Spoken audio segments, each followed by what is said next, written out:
Pan India star Prabhas, universal hero Kamal Haasan, Bollywood megastar Amitabh, Bollywood beauty Deepika పడుకునేలా క్రేజీ కాంబినేషన్లో రూపొందిన సంచలన చిత్రం కల్కి. ఈ సినిమా 1000 కోట్లకు పైగా కలెక్ట్ చేసింది.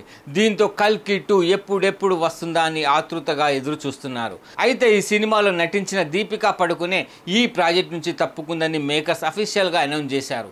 ఇంతకీ ఏం జరిగింది? పదండి తెలుసుకుందాం. కల్కి సినిమా రిలీజ్ తర్వాత వెంటనే కల్కి 2 స్టార్ట్ చేస్తారనుకున్నారు. కానీ ఇంతవరకు కల్కి 2 పట్టాలెక్కలేదు. స్క్రిప్ట్ రెడీగానే ఉంది, కానీ ప్రభాస్ డేట్స్ మాత్రం దొరకటం లేదు. ఎప్పుడు దొరుకుతాయో కూడా క్లారిటీ లేదు. ఆ మధ్య కల్కి 2 గురించి అశ్విని దత్ ఒక స్టేట్మెంట్ ఇస్తే నాగ్ అశ్విన్ మరో రకంగా స్టేట్మెంట్ ఇచ్చారు. లేటెస్ట్గా ఈ ఇయర్ ఎండింగ్లో స్టార్ట్ చేస్తామన్నారు. కానీ పరిస్థితి చూస్తుంటే అలా లేదు.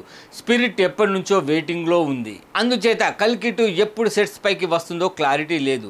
ఈ కారణం వల్లనే దీపికా పడుకునే ఈ సినిమా నుంచి తప్పుకుంటుందని గుసగుసలు వినిపించాయి. అప్పుడు ఇదేదో గాసిప్ అనుకున్నారు.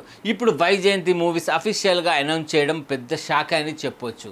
ఈ సినిమాకి మరింత కమిట్మెంట్ కావాల్సి ఉంటుందని, అందుచేత తమ దారులు వేరయ్యాయని తెలియజేశారు. సోషల్ మీడియాలో ఇది షాకింగ్గా మారింది. వెంటనే వైరల్ అయింది. ఈ వార్త బయటకు వచ్చినప్పటి నుంచి దీపికా పాత్రకు ఎవరిని తీసుకుంటారో, ఎప్పుడు స్టార్ట్ చేస్తారో అనేది హాట్ టాపిక్గా మారింది.